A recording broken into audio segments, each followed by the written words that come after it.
नमस्कार, welcome back to my channel. आज आपण बघणार आहोत साबुदाणा आणि बटाट्याचे पळीपापडची रेसिपी.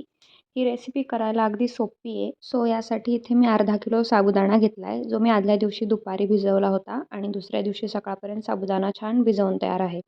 ग्लासने मोजलं होतं मी, तर 2 ग्लास साबुदाणा होता आणि ग्लासचं प्रमाण याकरता की आपल्याला पाणी साबुदाण्याच्याच प्रमाणात घ्यायला लागणार आहे. 2 ग्लास साबुदाणा घेतला होता, तर 10 ग्लास पाणी आपल्याला उकळत ठेवायचं आहे. पाण्याला छान उकळी येऊ द्यायची आहे. झाकण ठेवून मोठ्या गॅसवरतीच आपल्याला पाणी उकळून घ्यायचं आहे. पाणी चांगलं खळखळ उकळलं की त्याच्यात आपल्याला हा साबुदाणा घालायचा आहे आणि एकदा मिक्स करून उकळी येऊपर्यंत मोठ्या गॅसवरती आपल्याला याला झाकण ठेवायचं आहे आणि एकदा उकळी आली की परत लो टू मीडियम गॅस करून आपण साबुदाणा चांगला ट्रान्सपरंट होत नाही तोपर्यंत शिजवून घेणार आहोत. साबुदाण्याला उकळी येते तोपर्यंत इथे मी 4 मीडियम साईजचे बटाटे घेतले. हे बटाटे मी पील करून किसणीवरती किसून घेणार आहे आणि साबुदाणा थोडा ट्रान्सपरंट झाला की आपण त्याच्यात बटाटे घालून साबुदाणा आणि बटाटा सोबत शिजवून घेणार आहोत. बटाटा आपण किसून घेतल्यानंतर त्याला 3-4 पाण्याने स्वच्छ धुवून त्याचा स्टार्च काढून घ्यायचा आणि साबुदाण्यात घालताना पण त्याच्यातलं पाणी चांगलं निथळून मगच त्याला साबुदाण्यात घालायचा.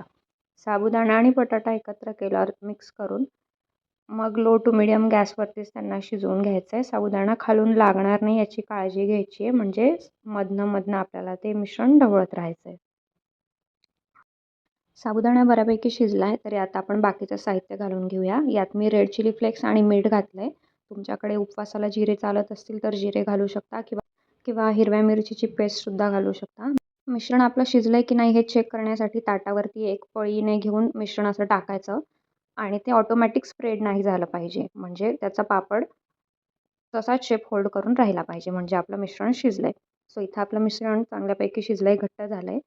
मी प्लास्टिकच्या शीटवर हे टाकते आहे कारण की ते काढायला सोपे जातात. तुम्ही कॉटनच्या कपड्यावरती पण काढू शकतात, पण पलटताना मग त्याच्यावर जरा पाणी मारायला लागतं.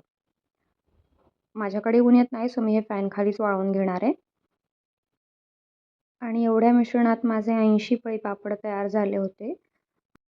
एक पूर्ण दिवस आणि पूर्ण रात्र फॅनखाली वाळवल्यानंतर पळीपापड असे तयार झाले. त्यांना मी थोडं 1-2 तास ऊन दाखवलं आणि रेडी आहेत आपले पळीपापड. चला तळून बघूया कसे झालेत. तुम्ही बघू शकता इथे आपले पळीपापड किती छान फुलत आहेत. मस्त झालेत, अगदी दुप्पट फुलत आहेत. व्हिडिओ आवडला असेल तर लाईक, शेअर, सबस्क्राईब करायला विसरू नका. व्हिडिओ शेवटपर्यंत बघितल्याबद्दल धन्यवाद. पुन्हा भेटूया पुढच्या व्हिडिओत.